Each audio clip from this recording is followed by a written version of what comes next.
Iragan sinplea, amaitutako iraganeko gertakariei edo egoerei buruz hitz egiteko modu ohikoena da. Sarritan, iraganeko erreferentziekin erabiltzen da. Adibidez, atzo, duela 2 urte, eta bar. Iraganeko gertaera, iraganean gertatutako gauza bat edo errepikatutako gauza bat izan daiteke. Iraganeko forma arrunt erregularrak, ede, aditzaren infinitiboari gehituz, osatzen dira. Ikusi hurrengo adibideak. Started, killed, jumped. Baina kontuz, arau orokorrak aldaketa batzuk dauzka eta orain ikusiko ditugu kasuak.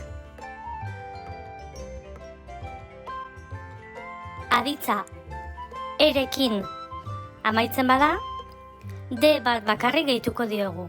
Adibide hauetan bezala. Agreed, liked, escaped. Aditza bokala gehi kontsonantez amaitzen bada, kasu honetan kontsonantea bikoiztu egin ohi da ede aurretik. Stopped, planned. Aditza y-koaz amaitzen bada, aurretik kontsonante bat duela, y-koa kendu eta i-ed gehituko diogu. Ikusi hurrengo adibideak.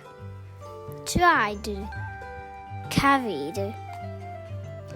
Baina aditza y-koaz amaitzen bada eta aurretik bokala badu, y-koa mantendu eta ed gehituko diogu. Hurrengo adibideetan bezala. Laid, enjoyed. Ingelesez, aditz irregular asko daude. Ta hauen kasuan, iragan sinplea ez da ederekin amaituko. Hurrengo bideo batean, ikusiko ditugu aditz irregularrak. See you soon. Laster arte.